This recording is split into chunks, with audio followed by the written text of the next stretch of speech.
Δεσπότης και λαός ήταν μια κιθάρα, μια αρμονία. Θα έρθουν χρόνια κατηραμένα, είπε ο Κοσμάς ο Αιτωλός. Η αρμονία αυτή που υπάρχει μεταξύ του κλήρου και του λαού, λέει ο Κοσμάς ο Αιτωλός, δεν θα υπάρχει πια. Ο λαός θα είναι εναντίον του κλήρου. Και να τα χρόνια αυτά. Πού να πας, χριστιανέ μου? Να κατεβείς στις ταβέρνες, να πας στα καφενεία, να πας στα χωριά, να πας στις πολιτείες, να ανεβείς στα βουνά? Πού να φτάσεις?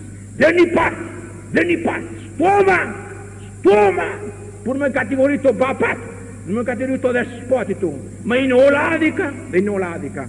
Έχει δίκιο ο λαός, έχει δίκιο ο λαός ο ελληνικός να καταφέρεται εναντίον των ιερέων του, εναντίον των αρχιερέων του, εναντίον του κλήρου του, διότι ο κλήρος δεν εφάνει αντάξιος των παραδόσεών του, της ιστορίας του, της θυσίας του, των αγώνων του, του Ευαγγελίου του.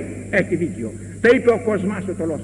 Θα έρθει η μέρα που θα πιάσουν τα ξύλα οι χριστιανοί να καταδιώκουν και παπάδες και δεσποτάδες. Το είπε ο Κοσμάς ο Αιτωλός, δεν τα λέω εγώ.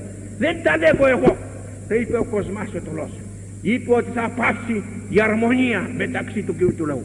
Είπε και κάτι άλλο που δεν θα τολμούσα να το πω, γιατί αρκετούς διώγμους έχω εις βάρος μου εκ μέρους της επισήμου εκκλησίας, η οποία παραμηνεύει τους λόγους μου, και βρίσκονται άνθρωποι οι οποίοι να μας συκοφαντούν και να μας διαβάλουν.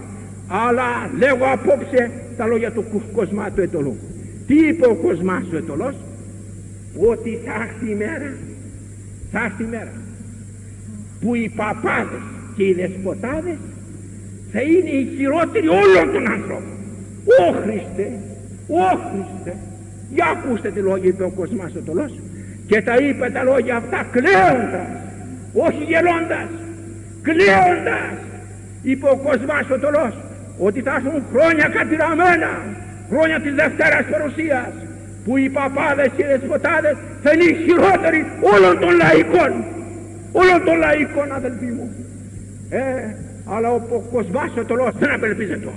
Επίστευε στο Θεό, επίστευε στην πατρίδα μας, επίστευε στην αιωνιότητα και προφήτευσε ότι αυτό το μικρό βασίλειο θα έχει μια μέρα καλύτερες ημέρες.